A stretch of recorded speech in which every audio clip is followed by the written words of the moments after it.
کہاں نکاح ڈالنی ہے کہاں نہیں ڈالنی ہے احکام بتائے، کسے دیکھنا ہے کسے نہیں دیکھ. ہمارا حال یہ جہاں منع کیا اسلام نے نہ دیکھو وہاں سب کی نظریں ہیں، جہاں اسلام کہتا ہے یہاں دیکھو وہاں سب نے اپنی آنکھوں کو بند کر رکھا ہے. قرآن نے بتایا کہاں دیکھنا کہاں نہیں دیکھنا. عمرو عاص جانتا تھا لڑنے والا علی ہے، قرآن کی کبھی مخالفت کر نہیں سکتا. اس نے بڑا پیچیدے مسئلے کو حل کیا میدان کے اندر، جان خطرے میں، ذوالفقار کی زد میں. کیا حل کیا؟ اپنے کپڑوں کو اتار کے برہنہ ہو گیا، علی نہ دیکھ سکیں گے. دیکھیں جملہ یہ کہتا ھذا من معجزاتی، یہ میرے معجزوں میں سے ایک معجزہ ہے. ایسا انسان ایسے خطرناک ماحول میں جان کو بچا کے لے جانے والا. عمرو عاص کو بلایا گیا. عمرو عاص مشکل ہو گئی. کیا مشکل ہے؟ یزید کو عقد کرنا ہے. اس نے کہا عقد میں کون سی مشکل ہے، رشتہ جاتا ہے عقد ہو جاتا ہے. خبر ملی کہ مشکل یہ ہے وہ خاتون کسی دوسرے کے عقد میں ہے. عمرو عاص سمجھ گیا حرام اور حلال کا مسئلہ ہے، یزید حرام کو حلال کرنا چاہتا ہے. اب یہ تو بڑی مشکل ہے، اس کو کیسے حل کیا جائے، آسان کیا جائے. اس نے کہا نہیں کوئی ایسی مشکل نہیں جو عمرو عاص حل نہ کرتے. اس نے کہا وقت لگے گا تھوڑا سا. وقت کیا لگا؟ کہتا ہے کہ ارینب کے شوہر کو خط لکھا جائے. خط لکھا ہے. اس خط میں یہ تھا کہ عبداللہ مدینے میں آپ رہ رہے ہیں، حدیث رسول جانتے ہیں، آپ شام میں آئیے، حدیث رسول یہاں لوگوں کو بتائیے، آپ کی بڑی ضرورت ہے. خط پہنچا، عبداللہ شام آ گیا. کس لیے؟ تاکہ حدیث رسول کو بیان کر سکے. تاریخ لکھتی ہے کہ اتنا ادب و احترام کیا گیا کہ بادشاہ نے اپنی مسند پر بٹھایا، ساتھ میں کھانے کھلائے. اعلان ہوا علماء کے ہوتے ہوئے کہ آج سے حدیث رسول بیان کرے گا کون؟ عبداللہ. دیکھیں یہاں سے ہمیں تاریخ سے ایک درس یہ ملتا ہے کہ انسان اپنی حیثیت کو بخوبی خود جانتا ہے. میرا مرتبہ کیا، میرا مقام کیا، میری جگہیں کیا، مجھے کہاں ہونا چاہیے کہاں نہیں ہونا چاہیے. جب دیکھو سماج میں کچھ زیادہ ہی عزت ملنے لگی تو سمجھ جانا کہ کچھ نہ کچھ ہم سے چھیننے کی کوششیں اور سازشیں شروع ہو گئی. اب ہماری عقلوں پر پردہ ڈالا جائے گا ہمیں عزت و احترام دے کر. مگر یہ نہ سمجھا. شہر شام آ گیا، رہنے لگا. عمرو عاص نے کہا عبداللہ بڑی محبت ہو گئی بادشاہ کو تم سے. تب بھی کیا کرتا ہے؟ تو وہ چاہتا ہے کہ اس محبت اور دوستی کو رشتہ داری میں بدل دے. اپنی بیٹی کا عقد کرنا چاہتا ہے. انہوں نے کہا کہ ہماری شادی ہو چکی ہے. عمرو عاص نے کہا کہ قرآن نے تو کہا ایک نہیں دو کرو، دو نہیں تین کرو، تین نہیں چار کرو. کیا تم قرآن کی مخالفت کرنا چاہتے ہو؟ میں تو دوسری کے لیے کہہ رہا ہوں. بلاخر عبداللہ ہو گئے راضی، ہم تیار ہیں. اب تم تو راضی ہو گئے مگر ایک مشکل یہ ہے کہ بادشاہ ہی تو چاہتے ہیں کہ ہو جائے، بیٹی نہیں چاہتی کہ ہو جائے. تو پھر کیا ہے؟ تو وہ یہ چاہتی ہے کہ پہلے اپنی زوجہ کو آپ طلاق دو. تاریخ کہتی ہے راضی ہو گیا. راضی ہوا تو طلاق نامہ دربار سے لکھا گیا. تو پہلے طلاق نامہ لکھا جائے، یہ مدینے پہنچے گا، اس کے بعد پھر عقد کے لیے رشتہ پہنچایا جائے گا اور ارینب کا عقد ہو جائے. یہ چلے شام سے، کہا مدینے، طلاق نامہ ہاتھ میں لے کر، دربار کا لکھا ہوا طلاق نامہ. تاریخ کہتی ہے راستے میں سوچنے لگے اگر کسی وجہ سے اس نے، چونکہ مدینے کی رہنے والی ہے، ہو سکتا اہل بیت کی محبہ ہو، اگر کسی وجہ سے اس نے عقد کو، رشتے کو قبول نہ کیا تو کیا کوئی دوسرا رشتہ ہے جو پیش کیا جائے اس کے سامنے. تو خیال آیا کہ عمرو عاص اس سارے معاملے میں سب سے زیادہ محنت تمہاری ہے، کیوں کسی دوسرے کے رشتے کو سامنے رکھا؟ اگر یزید کا رشتہ قبول نہ کیا تو اپنا ہی رشتہ پیش کر دینا. یہ سوچ کے چلا. مدینہ آیا تو تاریخ کہتی ملاقات ہوئی کس سے؟ امام حسین علیہ السلام سے. صلوات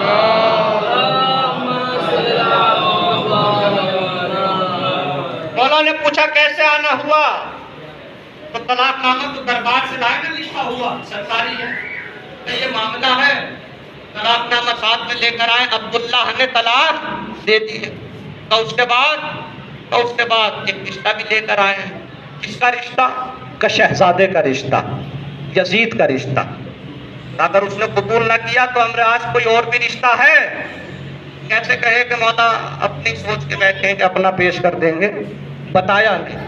امام نے کہا امر عاص اگر قرینب قبول نہ کرے یزید کے رشتے کو تو مجھ حسین کا رشتہ پیش کر دینا۔ عاص نے سوچا کہ میں تو چاہتا تھا اپنا، مگر چلیے ایک دو رشتے پیش کر دیے جائیں گے۔ پہنچا، طلاق نامہ ہاتھوں میں دیا، ملا، اب جو بھی کیفیت رہی ہو، اس نے کہا بی بی گھبرانے کی ضرورت نہیں، ایک رشتہ اور لے کر آیا ہوں، اگر اس نے تمہیں چھوڑ دیا تو رشتہ لے کر آیا ہوں۔ کس کا رشتہ؟ کہ یزید کا رشتہ لایا۔ اصل میں مدینے کی رہنے والی بھی ہے، اہل بیت کی چاہنے والی بھی ہے۔ جیسے یزید کا نام آیا منع کر دیا۔ دوسرا رشتہ کوئی اور پیش کیا جائے، کبھی بھی ایک رشتہ اور ہے، تو کس کا رشتہ ہے؟ تو اب یہ خاموش تھے یا کسی نے کہا انہی کا رشتہ ہے، یہ چاہتے ہیں کہ یہ کر لیں، تو کوئی اور رشتہ ہے؟ انہوں نے کہا ایک حسین کا رشتہ اور ہے۔ امر عاص تم بتاؤ اب قرینب ان رشتوں میں سے کس رشتے کو قبول کرے؟ تو امر عاص نے کہا، اب یہاں بھی اس نے بات کہی حق اور صحیح اور درست بات، کہتا ہے اگر یہ چاہتی ہو کہ تمہیں آخرت مل جائے تو حسین کے رشتے کو قبول کر لو، اور اگر یہ چاہتی ہو کہ تمہیں دنیا مل جائے تو یزید کے رشتے کو قبول کر لو۔ تو امر عاص تمہارے پاس بھی کچھ ہے؟ کہ اگر چاہتی ہو نہ دنیا ملے نہ آخرت ملے تو ہمارے رشتے کو قبول کر لیا جائے۔ تو قرینب نے پوچھا کہ کیوں امر عاص، تمہارے پاس نہ دنیا ہے نہ آخرت ہے، یہ حال کیسے ہو گیا ہے؟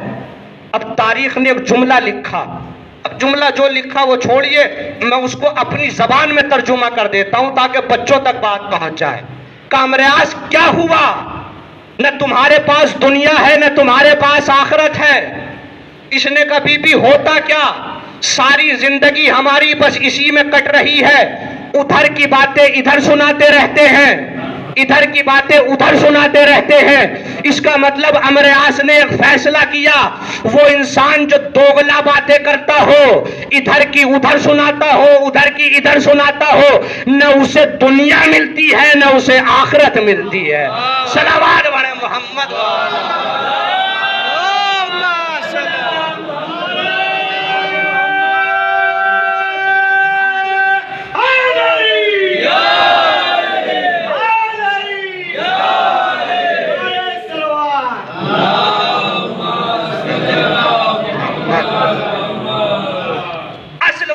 کیوں سنایا گیا؟ قرینب نے کہا امر عاص ہمیں حسین کا رشتہ قبول ہے۔ بعض روایتیں کہتی ہیں امام سے عقد ہو گیا، یہ واپس پہنچا، جا کے خبر دی آپ کے رشتے کو قبول نہ کیا گیا۔ پھر کس کے رشتے کو قبول کیا؟ کہ حسین کے رشتے کو قبول کر لیا گیا۔ عبداللہ کو شام سے نکال دیا گیا۔ جب آپ مدینے آئے تو امام نے پوچھا کہ عبداللہ کیا ملا؟ کہ مولا کچھ نہ مل سکا، لگتا ہے نہ دنیا ملی ہے نہ آخرت ملی ہے، اپنا گھر بار بچے سب بچھڑ گئے ہیں۔ امام نے کہا عبداللہ گھبرانے کی ضرورت نہیں، حسین نے اس لیے عقد نہیں کیا ہے کہ اس کو اپنی زوجیت میں لے لے، بلکہ عبداللہ حسین تو مدینے میں تیری زوجہ کی حفاظت کر رہا تھا تاکہ کوئی اس سے دوسرا عقد نہ کرے۔ اسے کہا جاتا ہے امام جو اپنے رشتوں کی حفاظت نہیں بلکہ دنیا کے تمام مسلمانوں کے رشتوں کی حفاظت کرتا ہے۔ صلوات پڑھیں محمد۔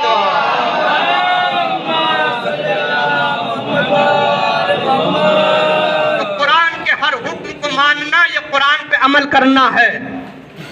دوسرا اہل بیت کے ہر حکم کو ماننا یہ قرآن پر عمل کرنا۔ دیکھیں زبان رسالت کہہ رہی ہے دو قرآن چیزیں چھوڑ کر جا رہا ہوں، ایک اللہ کی کتاب، دوسرے میرے اہل بیت۔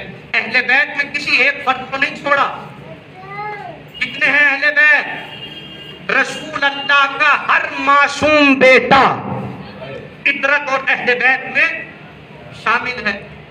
قدیر میں تو ایک نام بولا بس رسول اللہ ہے، منقول تو مولا بہاد علی مولا میں ایک نام بولا، علی دے رہا ہوں تمہیں مولا بنا، ایک نام بولا۔ لیکن مولا کے بعد آنے والا ہر امام کیا ہے؟ اہل بیت میں ہے، عطرت ہے اور مولا۔ لفظ قرآن دیکھیے، قرآن نے کیا کہا؟ یا ایھا الرسول بلغ ما انزل الیک من ربک ان لم تفعل فما بلغت رسالتہ۔ کیا مطلب ہے اس آیت کا؟ اگر تم نے یہ کام نہ کیا تو گویا سارے رسالت کی انجام نہیں دیا۔ بعض نے اس کا ترجمہ یہاں تک کر دیا نعوذ باللہ جیسے خدا بڑے سخت لہجے میں اور ڈانٹ کے کہہ رہا ہو اگر تم نے ایسا نہ کیا تو رسالت کا کوئی کام ہی انجام نہیں۔ کیا ناراض ہو گیا خدا یہاں؟ نہیں۔ علماء کہتے ہیں کہ یہ ناراضگی نہیں ہے بلکہ بہت بڑی ذمہ داری یہ آیت ہمیں بتا رہی ہے جو رسول اللہ سے کہا گیا، اگر نہ کیا ایسا تو گویا رسالت کا کوئی کام انجام نہیں۔ اعلان کرنے سے پہلے ایک جملہ اور کہا رسول اللہ، کیا ہے اہل بیت کا تمسک اور اہل بیت کو ماننا وہ سمجھیے۔ ایک جملہ اور کہا رسول اللہ نے کہا لست اولا منکم من انفسکم، کیا میں تمہارے نفسوں پر حاکم نہیں، تم سے زیادہ، لست اولا بکم من انفسکم، تمہارے نفسوں سے زیادہ کیا میں تم پر حاکم نہیں ہوں؟ سب نے کہا رسول اللہ کیوں نہیں، آپ ہمارے نفسوں پر حاکم ہیں۔ اتنا بڑا جملہ کہہ گئے رسول، تو کیا قبول کرایا امت سے؟ اس کائنات کے اندر سب سے زیادہ پیاری اگر انسان کو کوئی شے ہے تو کیا ہے؟ مال ہے، اس سے زیادہ کچھ نہیں۔ مال مل جائے چاہے یہ انسان جہنم میں چلا جائے، تو کوئی نہیں جانتا کہ حرام کھانے سے انسان جہنم میں جائے گا، غصب کرنے سے انسان جہنم میں جائے گا۔ لوگوں کو آپس میں لڑوانا کہاں کا راستہ ہے؟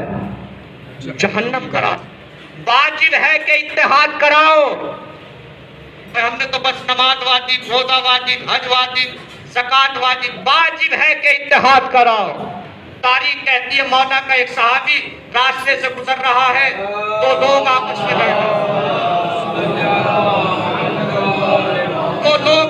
لڑ رہے ہیں، صحابی رک گیا، کیا ہوا؟ دونوں نے ایک دوسرے کے لیے کہا اس کے پاس میرے پیسے ہیں یہ نہیں دے رہا ہے، اس نے کہا میں نے کبھی لیے ہی نہیں۔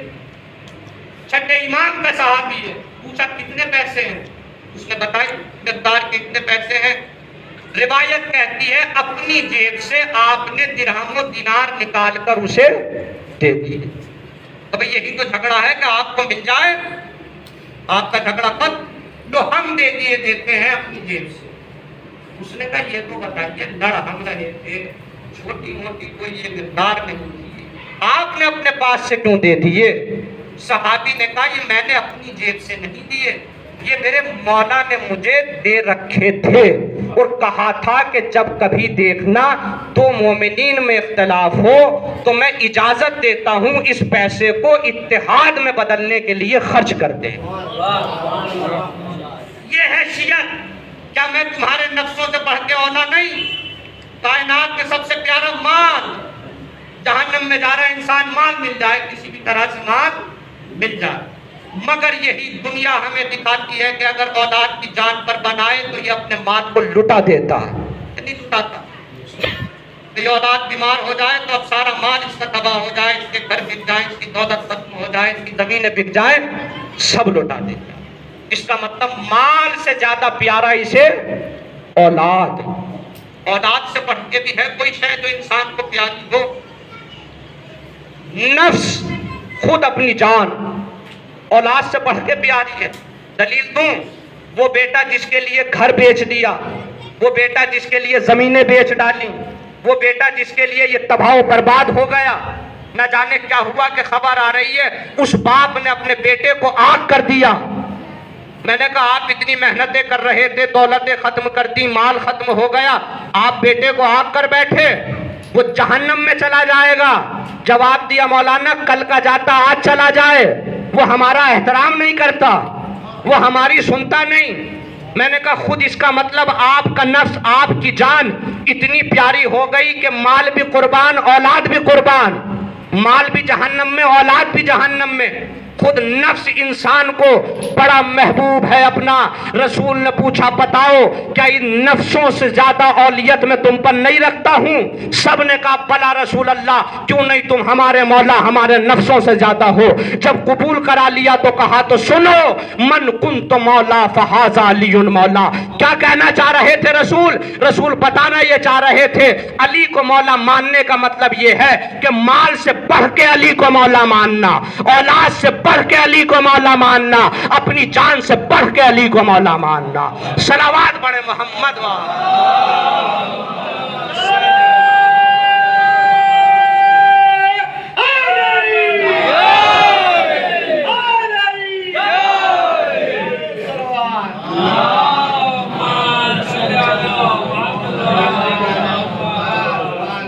اچھا آپ نہیں دیکھتے آپ کے سامنے حالات آتے رہتے ہیں، جب آپ اپنے اپنے وطنوں میں پلٹتے ہیں تو وہاں دیکھتے ہیں اور حالات دیکھتے رہتے ہیں کہ جب انسان اپنی خاطر، اپنے نفس کی خاطر، اپنی بات کی خاطر جب ضد پہ آ جائے تو نہ دین دیکھتا ہے، نہ قرآن دیکھتا ہے، نہ عبادتیں دیکھتا ہے، نہ عزاداری دیکھتا۔ اس کا مطلب نفس سے بڑی محبت کرتا۔ علی کو مولا ماننا اپنے نفسوں سے جا۔ اب سنیے کیا کہا قرآن نے، اگر یہ نہ کیا تو گویا آپ نے کار رسالت انجام۔ میں آیا ہوں مجلس پڑھنے کے لیے، کتنی توقع ہے آپ کو کہ مولانا کب تک بیٹھے رہیں گے، فتویٰ پڑھتے رہیں گے؟ کوئی زیادہ زیادہ 1 گھنٹہ، اس سے زیادہ پڑھیں گے تو 1.25 گھنٹہ پڑھ دیں گے، یہی امید ہے نا۔ میں ممبر پر آیا، میں نے خطبہ پڑھا اور بس آپ کے درمیان میں نے آدھے گھنٹے کی مجلس پڑھی تو آدھے لوگ تو یہ کہیں گے کہ اتنی دور سے آنے کا فائدہ کیا تھا، آدھے گھنٹے میں ختم کر دی۔ جن کو صرف تبرک لے کر حاضری دے کے جانا ہے وہ کہیں گے ارے میاں اور کیا سننا چاہ رہے تھے آپ، سنا تو دیا آدھے گھنٹے میں، بھائی اسی پہ عمل کرنا۔ اس کا مطلب مجلس کو مان لیں گے کہ مجلس ہو گئی، مگر یہی آدھا گھنٹہ اگر 15 منٹ میں بدل جائے تو پرسنٹیج میرے وعدوں کا بڑا کم رہ جائے گا۔ اب مولانا صحیح کیا، ہمیں کام جانا تھا، 15 ہی منٹ بہت ہے، اب زیادہ پڑھنے کی ضرورت بھی نہیں ہے، لوگ اتنی مرضی سے سن رہے ہیں عمل۔ لیکن اگر میں 10 منٹ یا 5 منٹ میں ممبر سے نیچے آ جاؤں تو پھر مولانا بھی کہتے رہے ہمیں فون کر دیتے اگر نہیں پڑھنی تھی۔ میں آپ سے سوال یہ کرنا چاہتا ہوں، کیا یہ 5 یا 10 منٹ کی مجلس نہیں ہوئی؟ فضائل بھی ہوئے، مصائب بھی ہوئے، 10 منٹ میں ختم ہو گئے۔ کیا یہ مجلس نہ ہوئی؟ نہیں مولانا مجلس تو ہوئی، مگر ایسی ہوئی جیسے ہوئی نہ۔ اس کا مطلب یہ ہوا کہ جب کوئی شے گھٹتے گھٹتے اتنی گھٹ جائے کہ اپنی حدوں سے نیچے چلی جائے تو ہو کے بھی گویا ایسی ہوتی ہے جیسے وہ ہوئی نہیں۔ 1 گھنٹے کی امید لے کر بیٹھنے والا عزادار 5-10 منٹ کی مجلس کو کہتا گویا ہوئی نہیں۔ مجھے یہ بتاؤ اس دنیا میں قیامت آئے گی کب؟ 1400 سال تو ہو گئے رسول کو گئے ہوئے، ابھی تک نہ آئی۔ اگر مانا کل بھی قیامت آ جائے تو 1400 سال تو مکمل ہو گئے۔ وہ اسلام جسے 1400 سالوں تک رہنا تھا، اس اسلام کی تبلیغ رسول صرف 23 برس میں کر کے جا رہے ہیں۔ جو عزادار 1 گھنٹے کی بنسبت 5 منٹ کو کچھ نہیں سمجھتا، وہ 1400 سال کی بنسبت 23 سالوں کو کیا سمجھے گا؟ اس کا مطلب خدا بتانا یہ چاہ رہا میرے محبوب قیامت تک اس دین کو جانا ہے، 23 سال کامل و مکمل نہیں ہے۔ کوئی ایسا انتظام کرو کہ قیامت تک امامت کا انتظام ہو، اور اگر تم نے ایسا نہ کیا تو گویا یہ کار رسالت ہی انجام نہیں دیا۔ مطلب یہ ہوا رسالت اس وقت بچے گی جب قیامت تک کسی امام کا انتظام ہو جائے۔ صلوات بڑھے محمد۔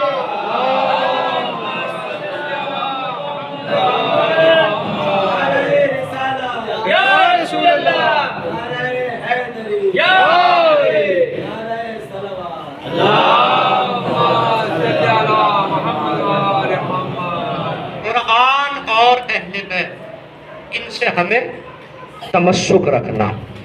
جیسے قرآن اللہ کا کلام، ویسے ہی اہل بیت کو اللہ نے چنا ہے، مصطفیٰ بنایا، ہمارے لیے ہادی بنایا کہ ہم جیسے نہیں ہیں۔ جیسے ہم ویسی اہل بیت نہیں، اہل بیت کو اللہ نے چن رکھا ہے ہماری ہدایت کے ساتھ دیتا ہوں تاکہ اور سمجھنا۔ بقرعید کا روز گزرا، آپ نے قربانی کری، بڑی بھاگا دوڑ رہی ہوگی، کوئی ادھر بکرے کے لیے کوئی ادھر بکرے کے لیے، اور آپ نے 20,000 25,000 10,000 15,000 روپے خرچ کر کے قربانی کی۔ کس لیے کی قربانی؟ پڑوسیوں کو دکھانے کے لیے یا رشتہ داروں کو بتانے کے لیے؟ نہیں مولانا، ہم نے تو اس لیے کی کہ یہ سنت ہے اور اللہ اس سے خوش ہوتا ہے، عید کا دن ہے، اللہ راضی ہوتا ہے، اس لیے قربانی۔ میں نے کہا کتنا گوشت ملا کھانے کے لیے؟ 2 کلو 2.5 کلو کہاں ہم پہ بچا، ہم نے تو سب تقسیم کر دیا۔ اس کا مطلب آپ نے جو پیسے خرچ کر کے قربانی کی تھی اللہ کی رضا کے لیے، جانتے ہو اللہ نے قرآن میں اس کے لیے کیا کہا؟ اے مومنین لن ینال اللہ لحومھا ولا دماؤھا، نہ اس قربانی کا گوشت ہم تک آیا نہ اس کا خون ہم تک پہنچا۔ میرے پروردگار یہ مومن بڑی بھاگا دوڑ کر رہا تھا، پیسے خرچ کیے، محنت کی، کوششیں کی، قربانی کی، غریبوں میں بانٹا، یتیموں میں دیا، خود نے نہ کھایا، اور یہ کیا کہہ دیا قرآن میں تو نے؟ نہ ہمارے پاس گوشت آیا نہ ہمارے پاس خون آیا، تمہارا تقوی ہم تک پہنچا۔ کیا ہے اہل بیت وہ سمجھنا، تمہارا تقوی ہم تک پہنچا۔ میرے پروردگار کیوں نہیں منگاتا اس کے گوشت یا اس کے خون کو؟ منگا لے کہ میں نے تیرے لیے قربانی کی، کہ کیا کریں گے منگا کے؟ نہ ہم کھاتے نہ ہمارا ملک کھاتا گوشت، نہ ہم کھاتے نہ ہمارا ملک کھاتا۔ اچھا یہ قربانی تھی ایک عام مومن کی، آپ کے جیسے مومن، ہمارے جیسے مومن کی۔ اگر کوئی معصوم کرے کسی فعل کو تو کیا اس دنیا کی شے کو، مادی شے کو اللہ قبول کر لیتا ہے؟ جناب ابراہیم کون ہے؟ اللہ کے نبی ہیں، معصوم ہیں، اولو العزم پیغمبر ہیں۔ روایت کہتی ہے بھیڑے چرا رہے ہیں کہ آواز آئی سبوح قدوس رب الملائکۃ والروح، ترنم میں پڑھ رہا تھا کوئی، خلیل ہیں جناب ابراہیم اللہ کے۔ کہا میرے پروردگار اگر ایک مرتبہ اور پڑھے تو اپنی ایک بھیڑ دے دوں گا۔ اس نے پھر پڑھ دیا، پھر خاموش، کہا ایک مرتبہ اور پڑھے تو ایک نہیں 2 دے دوں گا۔ آپ مجھ سے کہتے رہے پوری رات مولانا یہی نقطہ سنائے جاؤ، یہ دے دیں گے تو طلوع شمس ہو جائے گا، میں سناتا رہوں گا۔ وہ بھی سناتا رہا، یہ منت کرتے رہے، وہ پڑھتا رہا۔ روایت کہتی ہے ساری منتوں میں ساری بھیڑے عطا کرنے کی منت مان لی، سب دے دوں گا۔ وہ پڑھتا ہوا سامنے آ گیا، سبوح قدوس رب الملائکۃ والروح۔ جب جانے لگا تو جناب ابراہیم نے ہاتھوں میں رسی اور عصا دے دیا، میری منت کی تم لے جاؤ۔ اس جانے والے نے کہا ابراہیم یہ رسیاں بھی رکھو، یہ عصا بھی رکھو، ہمیں نہ بھیڑ کی ضرورت نہ عصا کی ضرورت۔ بھئی کون سے قبیلے سے آئے ہو؟ نہ بھیڑوں کی ضرورت ہے نہ ڈنڈے کی ضرورت ہے۔ ہمارے یہاں تو اگر محلے میں 2 گھر ہیں تو دونوں گھروں کو ڈنڈوں کی ضرورت ہے، 4 گھر ہیں تو چاروں گھروں کو ڈنڈوں کی ضرورت ہے۔ تم نہیں لڑتے، کس قبیلے سے آئے ہو؟ آنے والے نے کہا ابراہیم میں آدمی نہیں، میں تو جبرائیل ہوں۔ جبرائیل تم آدمی کی صورت میں؟ کہ اللہ نے بھیجا تھا تاکہ تمہاری خلت کا امتحان لے سکے، تم کتنی محبت کرتے ہو ہم سے۔